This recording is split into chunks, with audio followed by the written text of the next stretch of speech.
And I was like, oh, oh.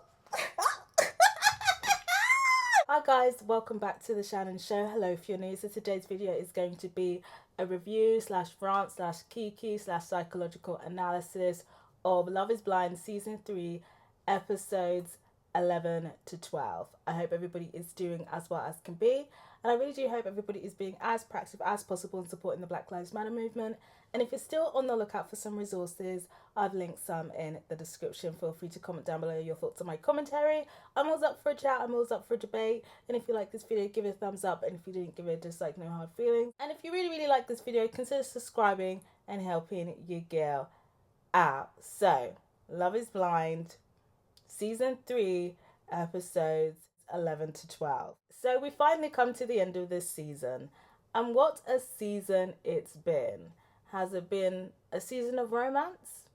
I'd say no, but there's been some drama. And these last two episodes definitely had some satisfying drama in there. So the first episode was covering the rest of the weddings. Obviously, we already saw Esco and Raven's wedding. We know that they didn't end up getting married. And we left off at Batiste's decision on marrying Nancy. We know that Nancy has already said yes. Now, going into this, I was hoping that Batiste was going to say no. But I was 50-50 on him. But the way that they had left it on a cliffhanger and the kind of bits that we had seen from the trailers before led me to believe that Batiste was going to say no. And sure enough, without hesitation, he says no. There was none of that lip quivering and stuttering like we saw with SK. With conviction, Batiste said no. And I was just like, thank you. Please and thank you. So now Nancy can move on with her life and hopefully reflect and think, let me make better decisions for the future. Obviously, Nancy is taken aback. Her family are very disappointed. I don't think they wanted this wedding to go ahead anyway. But it was just kind of like, now the wedding is going ahead and you have said no. Like, the disrespect. I feel like they were secretly relieved, but obviously it's not nice to see, you know, Nancy up there upset. I feel like Nancy generally believed that Batiste was going to say yes. And I can believe that she believed that because Batiste was like, because Batiste did a 180, was switching it up, being a bit more romantic, a bit more thoughtful, gassing her up before the wedding, saying, yeah, I want to be with you. Yeah, we can make this work. So I know in her head, she's livid. She's been embarrassed. She gave this 25-year-old a chance. She's been putting a tremendous amount of effort into this relationship. She's been degrading herself, staying in this relationship, all for him to say no. Like, he received that sentimental package this morning and he said no. If I was on that, I'm so desperate to be married, I will take anyone, and you get to the altar and they say no, I probably would have had a breakdown, honey, because what? Are you telling me I put in all my energy into being the best pick me in the world and you still didn't pick me? The disrespect. So obviously Nancy's embarrassed. She goes off and it kind of takes a while for Batiste to follow her. I feel like he didn't really want to, but because, you know, appearances, he knew he had to, but he was like, should I go now? Like, I kind of don't want to. She doesn't want to speak to me, but I kind of feel like I have to go speak to her. And he eventually follows her out. So obviously whilst this is all happening, Nancy's family are just getting more and more pissed off. Nancy's brother especially is pissed. He's cussing at Batiste. Nancy's mum is trying to calm down the brother. But then eventually, Nancy's mum like can't control her anger and she goes to Batiste and confronts him. And she's just basically like, you know, my daughter deserved better. You wasted her time. If you knew you weren't going to marry her, like, why even, you know, waste her time with this wedding? Like, you basically sold her dreams. And I was like, yeah, period. Because like, yeah, Batiste, you really did sell Nancy dreams. Yes, Nancy was desperate and delusional for thinking this would work, but you definitely sold her dreams. Like, you could have stayed in that I'm going to avoid you and create distance and then just dip. Why would you now do a 180 knowing you're not going to marry her? Like, you knew you weren't going to marry her. So instead of Batiste just firming it and apologizing and just saying, you know, I'm sorry, you know, and then just moving on with his life, he wants to get defensive and he wants to now argue. Suddenly everybody's outside, everybody's arguing, the brother pipes up again, and then Batiste is like basically telling everybody that this is between him and Nancy and it's no one else's business. What? Last time I checked, it's not just you and Nancy at this wedding. Last time I checked, Nancy has a family who care about her. And what really pissed me off is that Nancy is backing Batiste after the disrespect. She's like, yeah, it is between me and him, like, stay out of it. And then they end up going off together. The brother is still kind of cussing out Batiste in the background, basically saying, Nancy is like way more established than him. Like, what is he? He's got nothing. He's a little boy. He's a punk. He was punching with Nancy. And purr because he would. Purr because everybody can see that Batiste is dusty. Like, Nancy dodged a bullet. So Batiste and Nancy finally get to talk alone. Batiste's reason for rejecting Nancy is the reason that he's going with is the whole moral thing. Basically, their stances on abortion. He's insinuating that the family doesn't approve of that. And to me, that reason is bullshit. Like, the reason is he wants a baddie. He's made it very clear that he's a superficial guy. He wants somebody who looks like his sister. And even in my last video, I accidentally called his sister Raven because they actually kind of look alike. So that's a bit weird, Batiste. But yeah, he clearly has a type. He wants a baddie, and I feel like that's one of his like non-negotiables. He needs to have a trophy wife.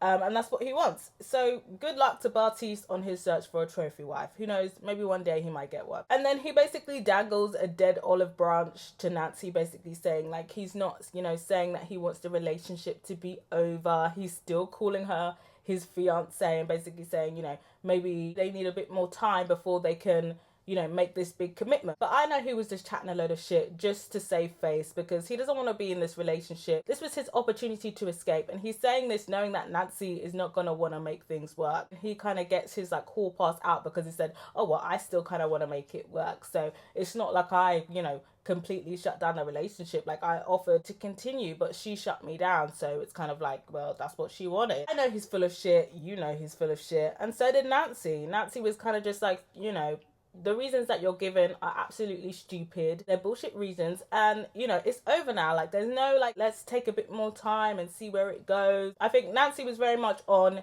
if you didn't marry me today, that means we're over. And this time, I actually believed that she was done. And per Nancy, because the desperation has been too much. The disrespect has been too much.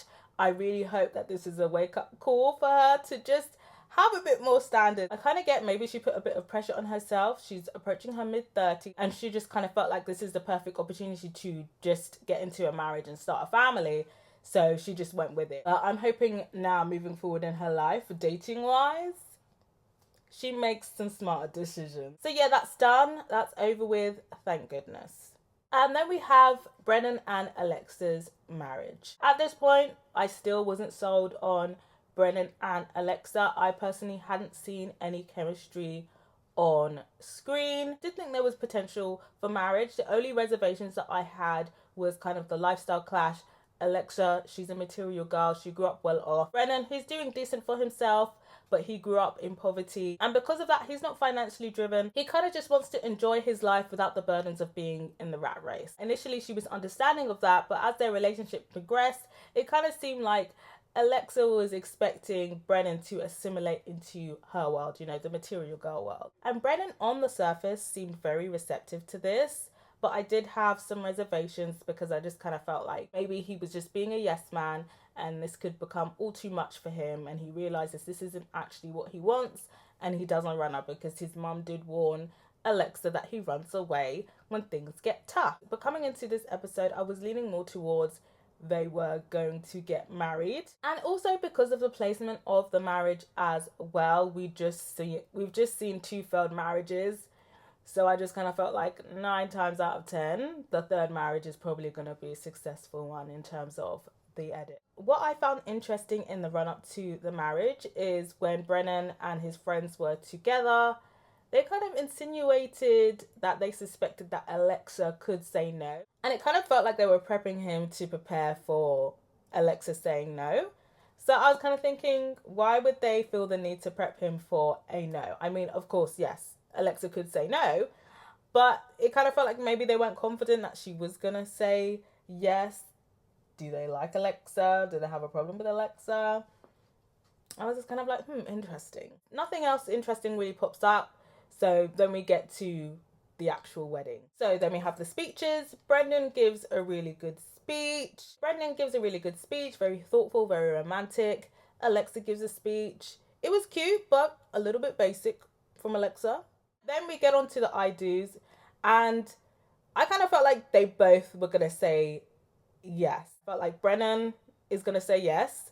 And if Brennan goes first and says yes, then Alexa was going to say yes. And that's literally exactly what happened. Brennan said yes, no hesitation, per. And then Alexa followed suit. And then they were married. And you know what? The wedding was really cute. They had a Jewish wedding. Everything was fine. I did have a bit of reservations before about Brennan's family. They seem very accepting of the Jewish culture. So that's all ironed out there. So at this point, I was thinking they could work. I still wasn't sure about long term at this point, but I felt like this was a good marriage. So then we have Zainab and Cole, and I think this by far was probably the most dramatic wedding in my opinion. I think this wedding was more dramatic than Nancy and Batiste's. So going into this, I did not want them to marry, whether it was because Zainab said no, or whether it was because Cole said no. I didn't really care. I wouldn't really be fussed because I just didn't want this marriage to go ahead. But I'm not gonna lie, I did want it to be Zainab who said no to Cole. That's how I wanted it to go. Because it being that way round, for me, was always going to be the most satisfying option. But I wasn't sure what the no would come with. Would it just be like, sorry, we're not compatible? I still love you, but I don't think we should get married? Or is she going to cuss him out? I wasn't really sure. You never really know with these things. But going into it, I thought if Zainab did say no, I didn't think she was going to call him out. So yeah, I was... I personally thought if it was a no, it would be pretty chill. But yeah, anyway, as I was saying, I didn't want them to get married. They have so many problems in their relationship. I feel like Cole has definitely made an effort to instill more insecurities into Zainab, knowing that she's already insecure as it is. Cole overall is not marriage material. He's not mature. He lacks personal hygiene. And then on top of that, his family are probably racist. So for me, this marriage was a big fat no. But in terms of what I did think was going to happen, I was still very much 50-50. They have this weird passionate hate thing going on where they hate each other, but they're still trying to make it work. So I wasn't really sure where the pendulum was going to swing. Is it going to be, I hate you, I'm not going to marry you? Or I hate you, but I still kind of want to marry you? I didn't know where it was going to swing. And as they were both getting ready for the wedding, they were both talking about how their relationship has been so hard, how there's been so many drawbacks, but, they're both fighting for their relationship and, and if they're willing to fight for their relationship, then it should be worth it.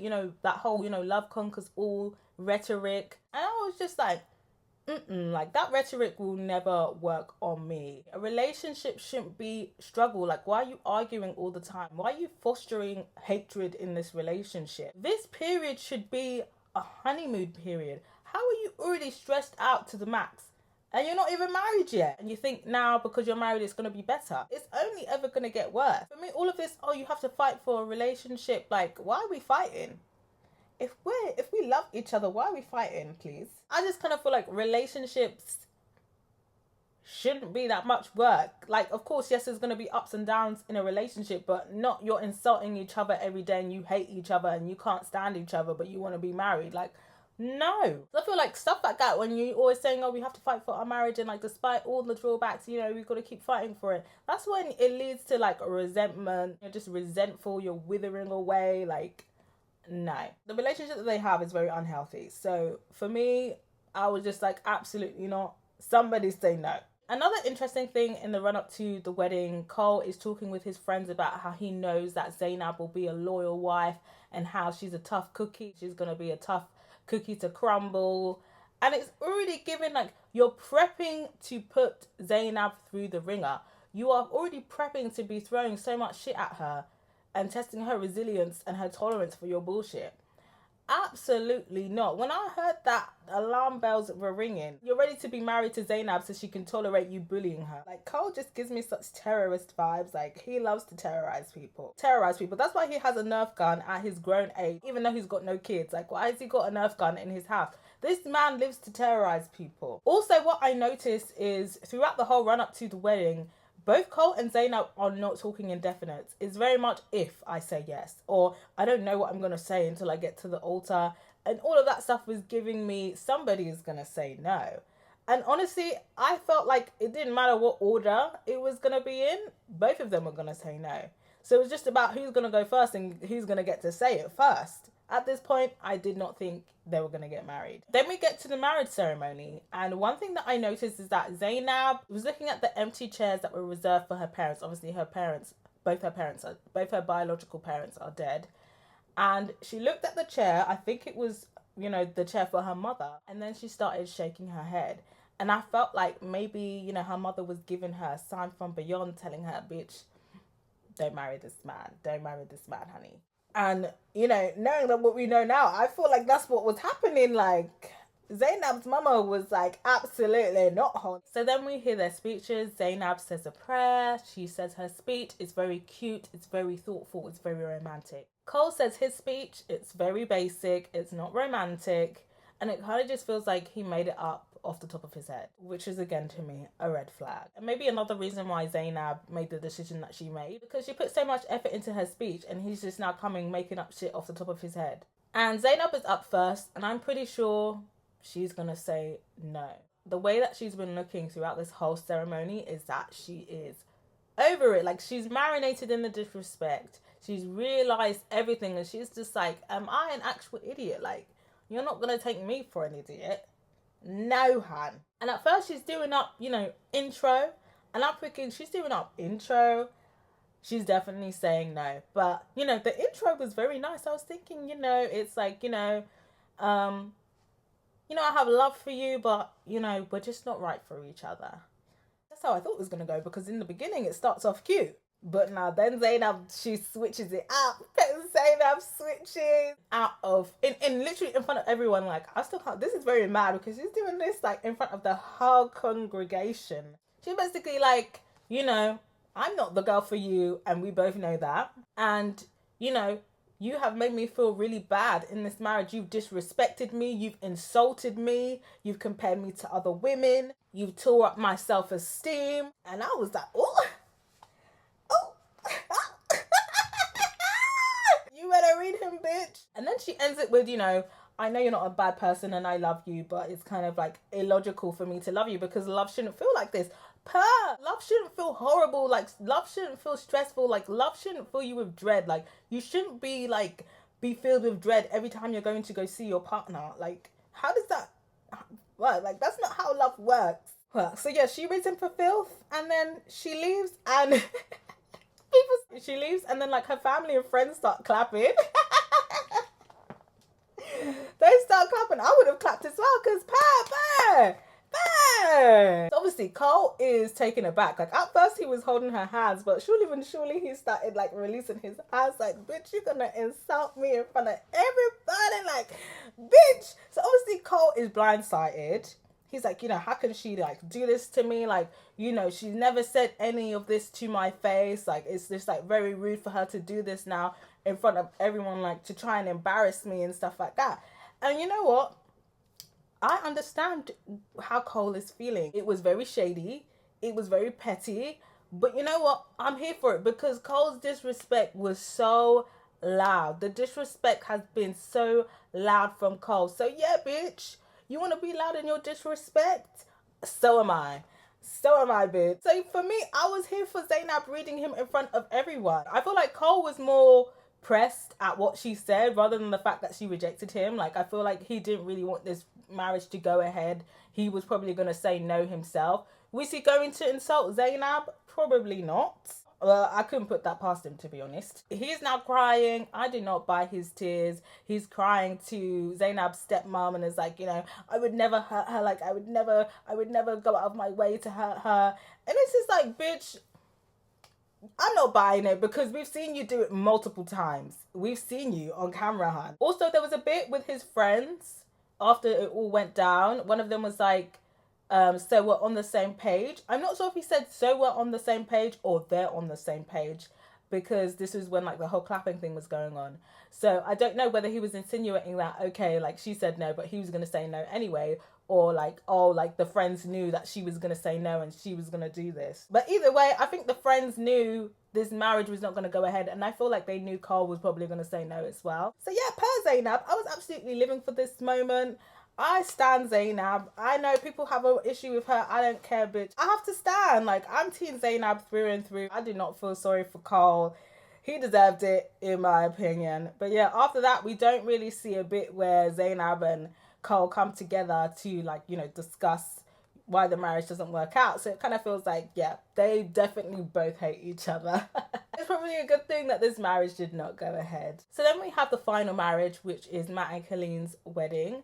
I was leaning towards 50-50, and more towards no last week, but because of the positioning of this marriage, it's the last marriage, I kind of felt like it was going to be a successful marriage because it's right at the end. I wouldn't have been surprised if it was a no either. So interestingly, Colleen, when she's with her friends, she's like, this relationship has been a roller coaster, but she doesn't want to get off.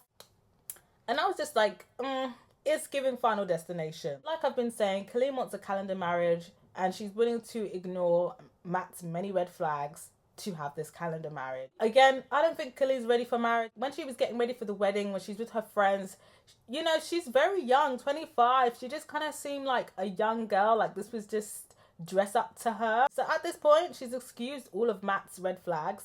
So for me, it was pretty clear that Colleen was going to say yes. Interestingly enough, during her interaction with her sister, it's kind of insinuated that her mother may not be for this marriage. And obviously when they met, Colleen's mother kind of pressed her on, you know, what was going wrong in the relationship. Colleen didn't really want to say, but she kind of sensed that something was off. So maybe she kind of feels like, you know, something is off with Matt, and that's why she doesn't really fully support the wedding.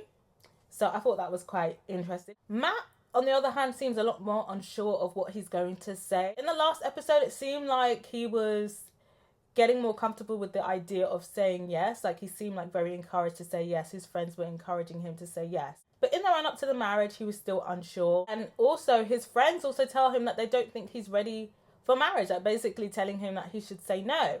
So I was kind of thinking that Matt might say no. For me, it's very clear that Colleen is just here for a calendar marriage. I think Matt is definitely, you know, paranoid, tick, tick, boom. But I think his intuition is probably telling him that Colleen is not in love with him. And that intuition would be right, in my opinion. I don't think Colleen is in love with Matt. I think she is in love with the idea of being someone's wife.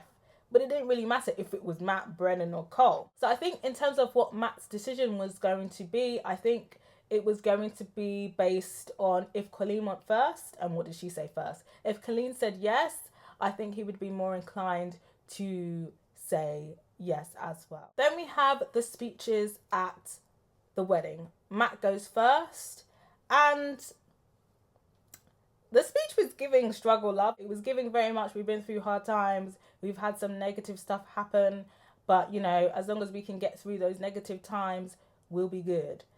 And Colleen basically just parrots back the same speech. It wasn't very original. I'm pretty sure she made that up off the top of her head. So then it comes to the I do's. Colleen goes first. She didn't say yes straight away. She does this kind of introduction thing. And obviously, I've just seen Zainab do this introduction before she says no. But, you know, eventually it becomes clear that Colleen is actually going to say yes. So Colleen says yes. Of course, she wants her calendar marriage. And after that, I wasn't really sure what Matt was going to say, but I kind of just felt like he got the yes from Colleen. So he's like, you know what? I'm going to say yeah as well. And they got married. And Colleen and Matt are married. And I'm just like, I wonder how long it's going to take for the divorce statement to come out. I do not buy it one bit. That marriage is not going to last. That paper mache marriage is not going to last very long. But who knows? Maybe Colleen will be able to get, you know, a few calendars out, you know, before the divorce comes, you know, autumn, winter's coming up, you know, we've got the winter calendar coming out, we've got the Thanksgiving calendar coming up soon, we've got the Christmas calendar coming out soon, and maybe she might be able to squeeze in a summer calendar before the divorce statement comes out. It seems cute, you know, young country bumpkin weddings. Her mother is smiling, even though I know she's kind of just like, oh, I wish she said no. I guess we'll see with Colleen and Matt, but I do not think it's going to last very long. So then we, you know, have a bit where we go back to the unmarried couple. We see Raven post-wedding. She's quite upset, but she says that she still loves Esco. She says that she knows that he still loves her, and, you know, she really cares for his mother. But she's kind of embarrassed right now, and she's still processing the situation. But I feel like she was still holding the door open to potentially, you know, continuing their relationship without marriage at this point. Then we have Batiste, who's doing his customary leaving the door open but not really wanting to, just doing it to save face, knowing that the door is firmly closed, but he basically insinuates that he still has love for Nancy, blah blah blah. Nancy doubles down, like, it's over with, like, if you really wanted me, you would have married me today, so now that we're not married, goodbye. Cole seems very much over the relationship with Zainab. It doesn't really seem like he wants her back, like he really wants to fight for this relationship, like how he was saying. And he just feels very embarrassed, and it feels like he thinks of himself as a victim. Zainab doubles down again. She's over it. She's over Cole. And she kind of confirms that, you know, Cole's hostile family was another reason why she didn't want to marry him, because it's like, why am I going to be coming into this like hostile environment with your family? So yeah, per Zainab, I guess I was wrong about you, because I thought she was going to be dumb enough to say yes to Cole, but clearly the brain cells are working per. So in conclusion of all the successful marriages, two again this year, Brennan and Alexa, before I had seen the reunion, I thought they have potential, but I wasn't entirely sure based on what I'd seen on the episodes before.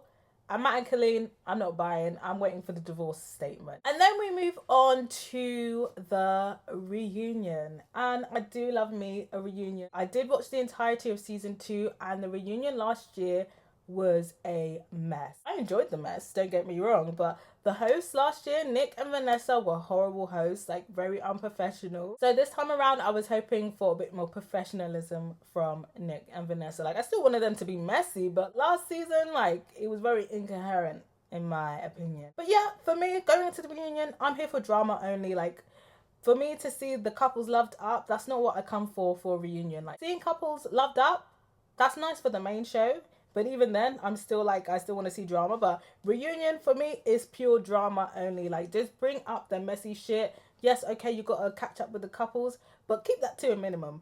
I want optimum drama for the reunion. So yeah, what I personally wanted to see is I wanted to see Cole and Batiste called out for their ridiculous behaviour. I also wanted to see Matt get called out for his controlling behaviour. I also wanted to see Colleen be called out for the fact that she really would have just married anyone on this show. Like, it really didn't matter who it was. I wanted to know if SK and Raven had reconciled, because they've kind of insinuated that that could be an option. I've also seen, like, you know, things online hinting that they could, you know, still be together. I wanted Zainab and Nancy to get the chance to call out their dusty partners. I also wanted to know if Nancy and Andrew had been in contact with each other. And obviously who was still together. You know, who was still married? Has anyone been divorced? Like, I wanted to know. So right off the bat, I've got to say, the girls did not come to play. Makeup 10-10. The hair was 10-10. The fillers were freshly set. Pretty much every single girl came in looking like a baddie. Except for Nancy, I have to say. Whoever did Nancy's makeup should be absolutely ashamed of themselves. Should really be sued. Because how come everybody else's makeup artists did a fabulous job, but whoever did Nancy's makeup, did they hate her? Like, who was it? Did Batiste hire Nancy's makeup artist? Because they clearly did not like her. Nancy, it was a shame for her, this reunion look. And yeah, even though Batiste is dusty, I do have to commend him for finally going to a decent barber. Cole was giving Shane 2.0 again. Brennan was looking cute. I think Alexa dressed him up as well. I feel like Brennan doesn't mind being Alexa's little Ken doll. So yeah. So right off the bat, we can see that the married couples are clearly still together. They're looking very loved up on the couches. I think it's rest assured that at this point, there's been no divorces. Alexa and Brennan look very comfortable with each other, so now I can say that I can potentially see a long-term relationship with them. But Matt and Colleen, they did not look comfortable on that seat, and I'm just like, the divorce statement should be coming soon. So the first thing that is addressed is the whole pool party situation, and right away Colleen starts hyperventilating, and the way that she was hyperventilating, it's giving like, she knows that when she goes home, she knows that her and Matt are going to start arguing. That's what it was given, because why is she hyperventilating? For me, that was very telling. Cole, he's shaking his head while they're rolling the tapes. When they start discussing it, Nancy butts in, and I feel like she kind of shades Batiste because she goes on this rant about how like some of the men weren't being respectful of their fiancés. I feel like she was definitely shading Batiste when she said that. And then of course Cole is on the defense. He's gaslighting like crazy, like he always does, and he's refusing to take accountability that he didn't apologize straight away. He's saying, "Oh yeah, I did." But we all saw that he didn't take accountability straight away. Brennan calls him out and basically is like, cut the bullshit. Like, we all know the truth. Everybody else is like, yeah, we know you're full of shit, bitch. But of course, fellow Trash Society member Batiste tries to stick up for him. Like, that's not a surprise that Batiste, of all people, would try and stick up for Cole. But yeah, overall, in that moment, Cole refused to take accountability for his actions. But are we surprised about that? No. Interestingly though, in that whole pool party situation, Nick asked Brennan if he has that same energy for Colleen, because obviously he's kind of coming at Cole. And I was just like, oh, this is messy. And again, Colleen starts hyperventilating again, and she's just kind of like, bitch, now why am I in it? And Brennan basically says, yeah, obviously Colleen was wrong as well, but Colleen actually took accountability for her actions. And Matt, pipes up and defends Colleen and basically says, she was honest from me, immediately, and she apologized. On the surface, it seems like he's being very comforting with Colleen and, making sure that she's okay. But for me, I'm just kind of like, it just kind of felt very performative. Like he's putting on the charm for the public. But back home, he's probably going to start an argument with her about the whole pool party situation again. And in that whole pool party conversation, Matt does address that he did blow some things out of proportion, but nobody really presses him on the fact that, of his anger issues, his controlling behavior. That is not addressed throughout the entire reunion, which I was a bit disappointed about. So then we move on to updates about SK and Raven. During the whole questioning process, SK is asked when did he know that he was going to reject Raven. And he basically says he didn't know until he actually said it. And that I can believe because he was quivering and stuttering. I feel like he was in two minds of what to say. Like, should he just say yes just because? I can't just say yes, actually I need to say no. So yeah, I can believe that it was a very last minute thing for him. And they also revealed that they are actually still dating, which I'm surprised about. I would have thought that Raven would have been embarrassed and was like, you know what, if you didn't marry me today, then it's over. But they're still together. I feel like this is definitely a better dynamic to be in than marriage, considering their situations, considering SK is studying long distance. I still feel like he shouldn't have come on this show in the first place. But at the same time, I don't think Raven was ready for marriage either. So I feel like this probably worked out best for them that they didn't get married. Because I feel like SK is not in a position to be married while studying long distance. And Raven is probably not ready for marriage overall. So I feel like this probably worked out better for them doing it this way. And I'm also not naive to the fact that this is a very good PR move to stay together. People are obviously rooting for them to remain as a couple. Could be very lucrative. Do I think they're compatible? No. Do they look cute together? Yes. Do I think it'll be long term? Probably not, but I guess we'll have to see. In the reunion, they also address the beef between Raven and Nancy. It wasn't really a big beef, to be honest, but obviously they said some catty things here and there about each other, and it was very awkward. It's clearly very awkward for both of them watching back the clips, and they both kind of say that they're over the drama, it was in the heat of the moment and they're both good now. They say that they're both friends. I don't think that they are, but I do think that they're civil with each other. Then they move on to Batiste and addresses his thirst for Raven, and again very awkward for everybody watching back those clips. Batiste does apologise to Nancy for his behaviour and his conduct, but again, he doesn't really take full accountability. I think his rationale is because of, the experiment. It was unrealistic for Nancy to expect that he didn't have attractions for other people. So he can't really apologise for having attraction to Raven. And again, it's just the stubbornness. Like, everybody knows it's natural for you to find people who may not be your partner attractive. That doesn't now mean now you're going to go to your partner and say, that girl over there, she's hotter than you, but don't worry because I'm with you. Like, you're not gonna do that. You don't need to do that. You don't need to say that, especially with your partner. If you really feel like you need to express that, that's when you go call up other parties, your close friends, your family, to have a little kiki. That's not something you bring to your partner. And also, SK calls out Batiste for being shady about SK and Raven's relationship, because obviously when he was talking about, oh, I don't think, Raven and SK are attracted to each other. And yeah, per SK, and I know who's thinking like, per, like, bitch, I know you fucking mad. Like, you were chatting all that shit, but at the end of the day, I have Raven, and where are you? Single. Let me move on to updates with the married couples. Matt and Colleen basically say that things are going well, but they do have arguments here and there.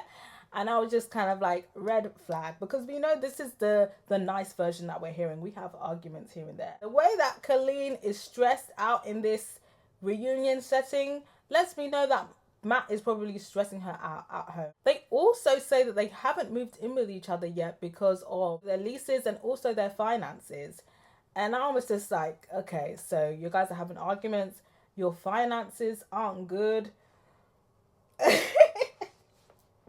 The divorce statement is coming. Now it's like, you guys don't even really love each other like that. And on top of that, your financial situation is not the best. So now you have the stress of the relationship, and then you're going to have the stress of the finances. Like, it's giving divorce. It's just about how many calendar seasons are they going to last. Let me see Alexa and Brennan.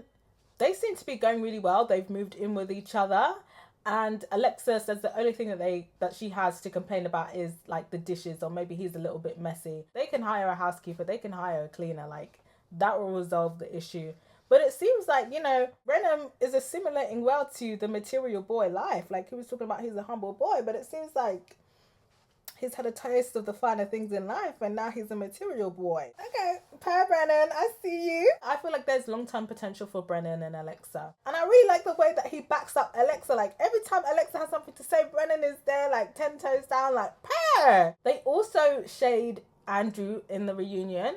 Interestingly enough, he was invited, but he refused to come.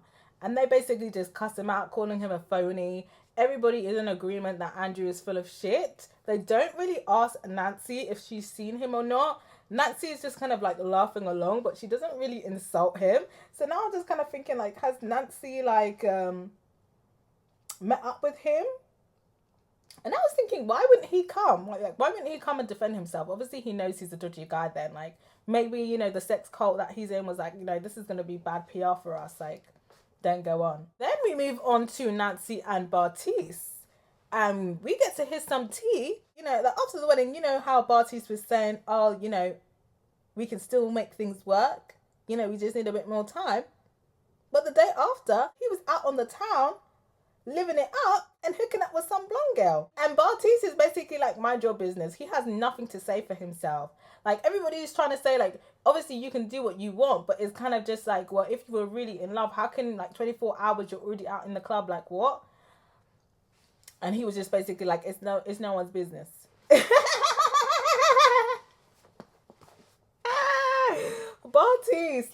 Batiste is just like so trash. Like, it's actually funny. Like, I can't actually hate him because he's actually really funny.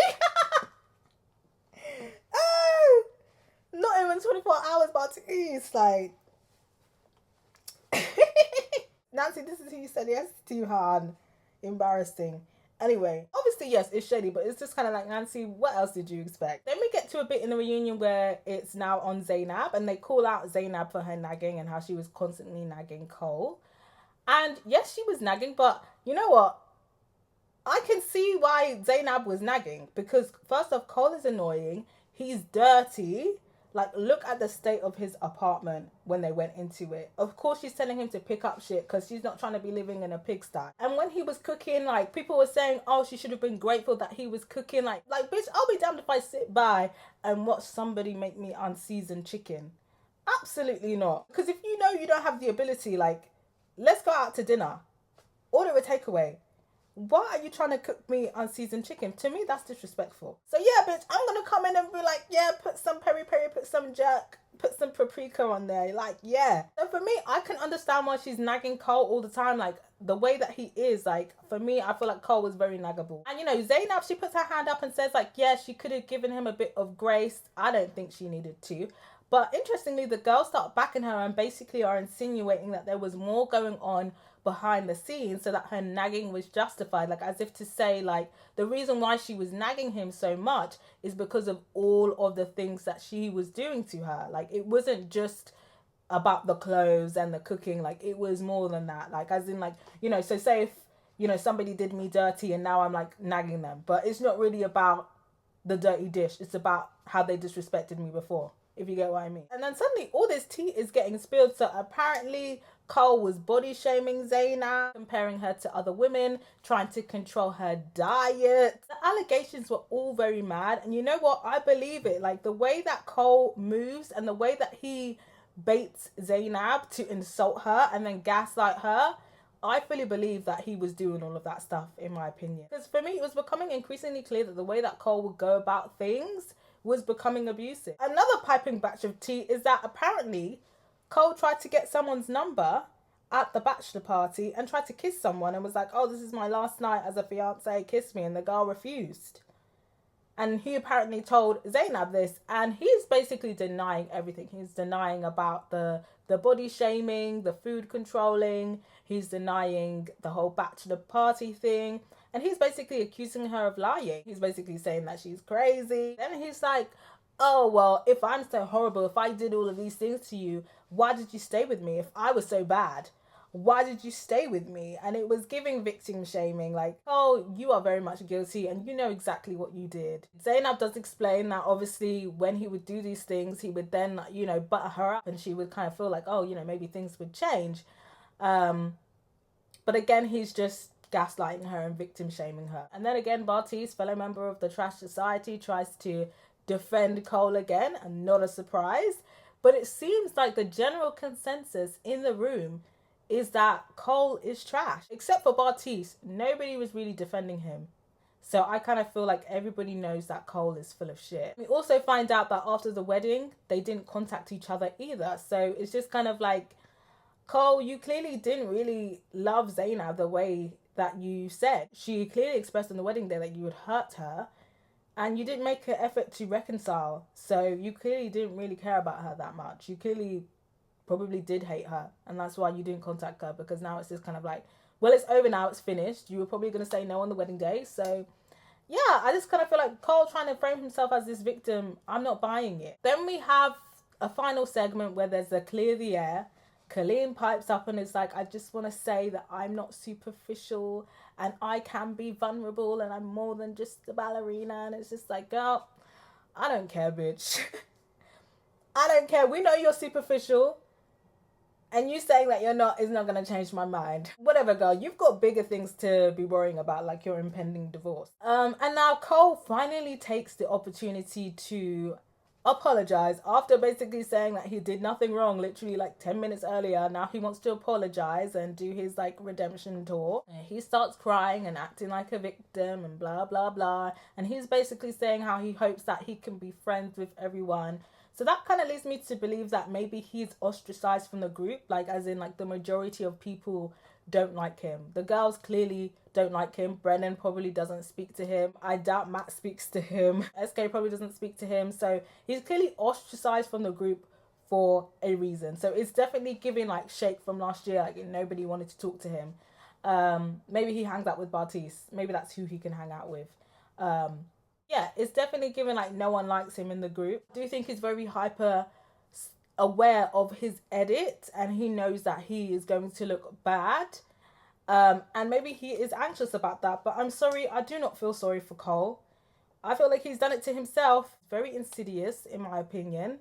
He knew exactly what he was doing to Zainab, and he did it intentionally. He's not the victim here, so I'm not here to feel sorry for Cole personally. You know, Zainab obviously kind of feels bad that Cole is, you know, crying, you know, and starts babying him and is like, you know, I've forgiven you, like I don't think you're a bad person, blah, blah, blah. Whatever, girl. I just kind of feel like, fuck this whole, you know, take the moral high ground and be kind and shit like that. Nah, bitch. Like, after the disrespect, like, it's very much keep it moving, because the disrespect from Cole has just been so wild. Like, fuck giving him grace. That's not the rules I play by. It's very much keep it moving, bitch, because I've got nothing nice to say. And that was the reunion pretty much over. At the end of the reunion, they do play back the clips, because obviously during, you know, Zainab's allegations, she basically says, oh, there's a scene where you basically tell me like to, you know, watch what I eat essentially, and like save my appetite for when we go out for dinner instead of eating now, even though I was only eating 2 oranges. And they play back the clips, and essentially that is what happened. So I feel like Zainab is definitely telling the truth about Cole body shaming her, trying to restrict her diet and stuff like that. And him just being trash overall. I definitely believe that Cole is trash. But yeah, overall, it was a decent season. I feel like I preferred season 2 better than this season. But this season was still a satisfying trash TV watch. I hope for next season there's a lot more wholesome couples. I'm gonna be here for messy couples, but I would like to see some genuine connections, because I just kind of feel like background checks were a bit lax this season in my opinion. I only think the only viable couple from this season is Alexa and Brennan, and then probably Esco and Raven as boyfriend and girlfriend. I don't think they'll end up getting married. Every other couple has been a train wreck in my opinion. But I'd be interested to hear from you guys what you thought of these past 2 episodes and what you thought of the season overall, to be honest. I mean, we're at the end now. What you thought of the individual people on this show.